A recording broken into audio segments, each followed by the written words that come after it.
نحمده ونصلي ونسلم على حبيبه الكريم اما بعد. خواتین و حضرات، سامعین و سامعات، السلام علیکم ورحمۃ اللہ وبرکاتہ. آج رمضان المبارک کی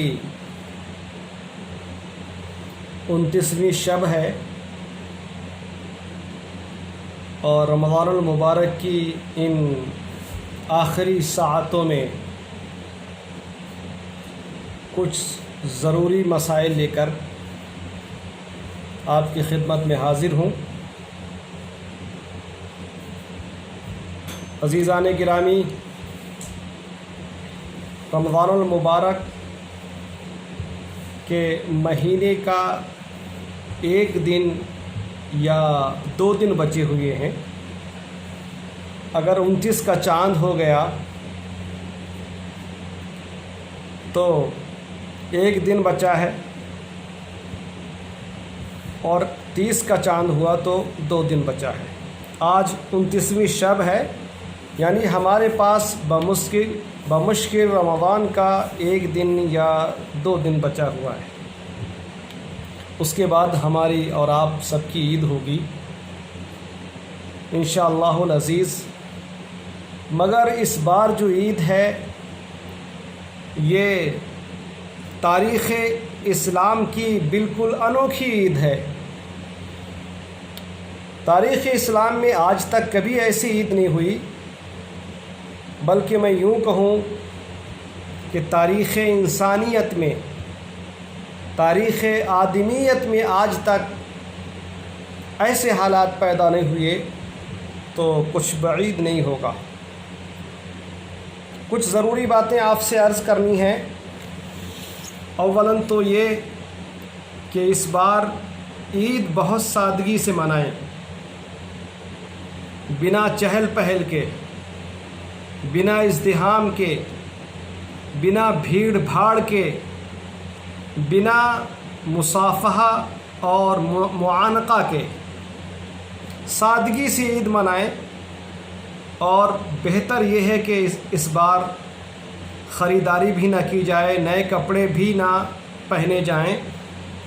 ہمارے تمام ملی قائدین نے اور ہماری خانقاہوں نے، ہمارے رہنماؤں نے، علماء کرام نے یہ گزارش کی تھی قوم سے کہ اس بار خریداری نہ کی جائے. تو امید یہی کی جاتی ہے کہ خریداری نہیں ہوئی ہوگی، اور بعض لوگوں نے کی بھی ہوگی. تو بہتر یہ ہے کہ وہ عید جو ہے وہ سادہ کپڑوں میں، یعنی صاف ستھرے پاکیزہ کپڑوں میں منائیں. اور نئے کپڑا ہونا کبھی بھی ضروری نہیں ہوتا ہے. اس بار تو حالات کے پیش نظر مناسب بھی نہیں ہے. یہ ایسی پہلی عید ہوگی کہ جس میں نیا کپڑا پہننے والا خود شرمندہ ہوگا. تو پہلی بات تو یہ کہ عید سادگی سے منائیں. دوسری بات جو بہت اہم آپ سے کرنی ہے وہ یہ کہ ہماری پوری قوم پریشان ہے. امت مسلمہ میں بے قراری، بے چینی، اضطراب پھیلا ہوا ہے کہ عید کی نماز کیسے پڑھیں گے. لاک ڈاؤن چل رہا ہے. چونکہ ابھی تک جمعے کے لیے مسئلہ تھا تو پوری قوم نے الحمدللہ حکومت کی گائیڈ لائنز پہ عمل کیا، وہ مسجد نہیں گئے. مگر چونکہ جمعے کا بدل موجود تھا ظہر کی نماز، تو جمعہ نہیں پڑھتے تھے، اس کی جگہ پہ وہ ظہر کی نماز گھر میں پڑھ لیتے تھے. اب لوگ پریشان ہیں، وہ پوچھ رہے ہیں، میرے پاس مسلسل فون آ رہے ہیں. کئی احباب نے گزارش کی کہ ذرا بتائیے کہ کیا عید کی نماز گھر میں پڑھ سکتے ہیں. اسی سلسلے میں آپ کی روبرو آیا ہوں. تو میں بتانا چاہوں گا کہ عید کی نماز گھر میں نہیں ہو سکتی. عید کی نماز کا کوئی بدل نہیں ہے. آپ اس نماز کو گھر میں نہیں پڑھ سکتے، چونکہ عید کے وہی شرائط ہیں جو جمعے کی شرائط ہیں. جس طرح جمعہ جو ہے ہر گھر میں قائم نہیں ہو سکتا، اسی طرح عید بھی ہر گھر میں قائم نہیں ہو سکتی. بعض احباب نے یہ پوچھا کہ گھر میں چند لوگ مل کے عید کی جماعت کر لیں تو کیا ہو سکتی ہے؟ میں ان سے گزارش کروں گا کہ نہیں، عید کی جماعت نہیں ہو سکتی، عید کی نماز ہر شخص نہیں پڑھا سکتا، عید کا قیام ہر شخص نہیں کر سکتا۔ عید کے قیام کے لیے سلطان اسلام چاہیے، یا اس کا معزون چاہیے، یا معزون کا معزون چاہیے، نہیں تو اس بستی کا جو سب سے بڑا عالم دین ہو وہ عید کی امامت کر سکتا ہے۔ اور ایسے تو ہے نہیں کہ آپ کے ہاں ہر گھر میں سب سے بڑا عالم دین ہو، عالم علماء بلد ہو۔ بہرحال شرائط عید کی نہیں پائی جا رہی ہیں، لہٰذا عید کی نماز گھر میں نہیں ہو سکتی۔ ہاں اتنا کر سکتے ہیں آپ کہ عیدگاہ میں جب نماز ہو جائے، گورنمنٹ کی طرف سے جو 4 یا 5 لوگوں کو پڑھنے کی اجازت ہے وہ عیدگاہ میں جا کے نماز پڑھ لیں۔ عیدگاہ میں نماز ہو جانے کے بعد آپ اپنے گھروں میں 2 رکعت نماز نفل یا 4 رکعت نماز نفل پڑھ سکتے ہیں۔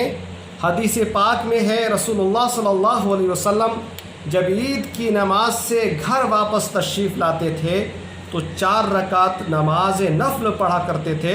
در مختار اور بہار شریعت کے مطابق یہ نماز جو ہے مستحب ہے۔ اور بعض روایتوں میں یہ ہے کہ رسول اللہ صلی اللہ علیہ وسلم جب عیدگاہ سے تشریف لاتے تھے گھر میں تو 2 رکعت پڑھا کرتے تھے۔ تو دونوں روایتیں ہیں، 4 کی بھی ہے اور 2 کی بھی ہے۔ آپ اپنے گھر میں یہی جو ہے 4 رکعت یا 2 رکعت پڑھ سکتے ہیں۔ میں گزارش کروں گا کہ 4 رکعت پڑھیں، اس لیے کہ 4 پڑھیں گے تو آپ کو ثواب زیادہ ملے گا۔ کیسے پڑھیں گے 4؟ اس کا طریقہ کیا ہے، اس کی نیت کیا ہے؟ نیت اس طرح کریں، نیت کی میں نے 4 رکعت نماز نفل پڑھنے کی واسطے اللہ تعالیٰ کی منہ میرا طرف کعبہ شریف کے اللہ اکبر، اس طرح سے آپ کو نیت کرنا ہے۔ اگر یہ الفاظ نہ کہہ سکیں آپ تو دل میں جو نیت آپ کی ہو گئی عبادت کرنے کی، نماز پڑھنے کی، وہ کافی ہے۔ زبان سے کرنا کوئی ضروری نہیں ہے۔ رسول اللہ صلی اللہ علیہ وسلم نے زبان سے کبھی نیت نہیں کی، حدیث پاک میں نیت کے الفاظ ہی نہیں آتے ہیں، آپ نے ہمیشہ جو ہے وہ دل سے نیت کی۔ تو آپ دل سے نیت کر سکتے ہیں، 4 رکعت کی آپ نیت کر لیجئے اور نفل نماز ادا کیجئے۔ حقیقت میں یہ نماز چاشت ہے، اس کو آپ نفل کی طرح پڑھیں گے، 4 رکعت ایک سلام کے ساتھ پڑھیں گے اور سری قرأت کریں گے، یعنی آہستہ آہستہ تلاوت کریں گے، قرأت کریں گے آہستہ آہستہ، اس میں زور سے نہیں پڑھیں گے، جہری قرأت نہیں کریں گے، سری قرأت کر کے آپ اس نماز کو پڑھیں گے۔ اس کے بعد میں آپ تکبیر اور جو ہے تسبیح اور تحلیل اللہ تعالیٰ کی بڑائی بیان کریں گے۔ اس کے لیے سب سے آسان طریقہ یہ ہے کہ نمازوں کے بعد جو تسبیح فاطمی پڑھی جاتی ہے، 33 مرتبہ سبحان اللہ اور 33 مرتبہ الحمدللہ اور 34 مرتبہ اللہ اکبر، تو آپ اس طرح پڑھ لیں گے۔ ہر نماز کے بعد اس طرح پڑھا جاتا ہے سبحان اللہ الحمدللہ اللہ اکبر، تو جو اللہ کی بڑائی بیان کی جاتی ہے عیدگاہ میں، اللہ اکبر لا الہ الا اللہ اللہ اکبر وللہ الحمد، تو آپ نے اپنے گھر پہ بھی اللہ اکبر کہہ دیا تو اللہ تعالیٰ کی بڑائی آپ نے بیان کر دی، اس کا ذکر کر دیا، اس کی کبریائی کا اعلان کر دیا، آپ نے اس کی تسبیح اور تحمید بیان کر دی، تو آپ اجر کے مستحق ہو گئے۔ اس طرح سے جو ہے آپ 4 رکعت نماز نفل گھر میں پڑھ سکتے ہیں، اور اللہ تعالیٰ آپ کو جو ہے وہ نماز عید کی خوشیاں، نماز عید کا ثواب جو ہے وہ عطا فرمائے گا۔ اس کی رحمت سے یہی امید ہے، اس کے خزانے میں کوئی کمی نہیں ہے، چونکہ آپ کا عزم مصمم تھا عیدگاہ جانے کا، ہر سال آپ عیدگاہ جاتے تھے، آپ کی نیت تھی نماز عید عیدگاہ میں پڑھنے کی، مگر حالات کے پیش نظر کرونا وائرس کے چلتے ہوئے لاک ڈاؤن جو لگا ہوا ہے، لاک ڈاؤن کی وجہ سے آپ نہیں جا سکے، مجبوری کی بنیاد پر آپ چونکہ معذور ہو گئے، مجبور ہو گئے، تو اللہ تعالیٰ آپ کو عیدگاہ میں عید پڑھنے کا ثواب عطا فرمائے گا۔ اس کے خزانے میں تو کوئی کمی نہیں ہے، آپ کو حسن نیت چاہیے، اور آپ کی حسن نیت تھی، اس لیے حدیث پاک میں فرمایا گیا نیت المومن خیر من عملہ، مومن کی نیت اس کے عمل سے بہتر ہے۔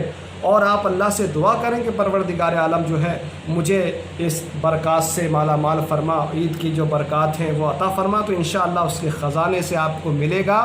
تیرے میں قدے میں کمی ہے کیا؟ جو کمی ہے ذوق طلب میں ہے، جو ہوں پینے والے تو آج بھی وہی وعدہ ہے، وہی جام ہے۔ اور ایک اور آخری گزارش یہ کرنی ہے آپ سے کہ اس بار جو ہے وہ مصافحہ نہ کرے، معانقہ نہ کرے، اور جو ہے بغل گیری نہ کریں، کسی سے گلے نہ ملیں، چونکہ حالات کے پیش نظر یہ منع کیا گیا ہے۔ اور حدیث شریف میں بھی احتیاط پر زور دیا گیا ہے۔ جب یہ وائرس ہے اور اس کے جراثیم ایک دوسرے کو منتقل ہوتے ہیں تو آپ کسی سے گلے نہ ملیں، کسی سے مصافحہ نہ کریں، دوری بنائے رکھیں۔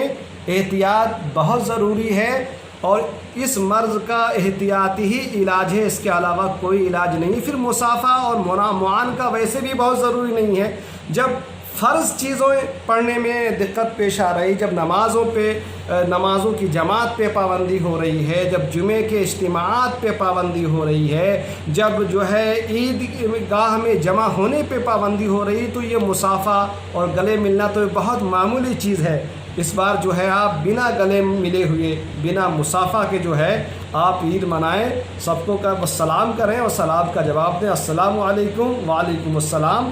آپ اس طرح سے سلام کریں اور سلام کا جواب دیں، ایک دوسرے کو مبارکباد دیں اور مبارکباد وصول کریں۔ اس طرح سے جو ہے عید منائیں، اور عید کی نماز کے بعد میں جب آپ جو لوگ عیدگاہ میں 4-5 ہوں گے وہ وہاں دعا کریں، اور آپ نے جو اپنے گھر میں 4 رکعت نماز نفل نماز چاشت کے طور پہ پڑھی ہے، تو آپ اپنے گھر میں اہل و عیال کو جمع کر کے جو ہے وہ دعا کریں۔ وہ دعا کی مقبولیت کا دن ہوتا ہے۔ عید کا دن بالکل اسی طرح کا دن ہے جس طرح سے مزدوروں کو مزدوری دینے کا وقت مقرر کیا جائے، کسی کمپنی میں، کسی فیکٹری میں کوئی مزدور کام کر رہے ہوں، اور جو ہے مہینے کی آخری تاریخ کو کہا جائے کہ آئیے آپ کو جو ہے وہ مزدوری ملے گی، اسی طرح 1 مہینے کے بعد مسلمان جو مسلسل جو ہے نمازیں پڑھ رہا تھا، روزے رکھ رہا تھا، تو آج مزدوری پانے کا دن ہے۔ خدا کی بارگاہ میں رو رو کے دعائیں کیجیے، گڑ گڑا کے دعائیں کیجیے کہ اللہ تعالیٰ تمام آفات سے، تمام بلیات سے محفوظ فرمائے۔ بالخصوص میرے ملک بھارت سے یہ کرونا جیسی مہلک بیماری کا خاتمہ فرمائے، پوری قوم کو، پورے بھارت واسیوں کو، ہمارے ملک بھارت کو اس بیماری سے محفوظ و معمول فرمائے۔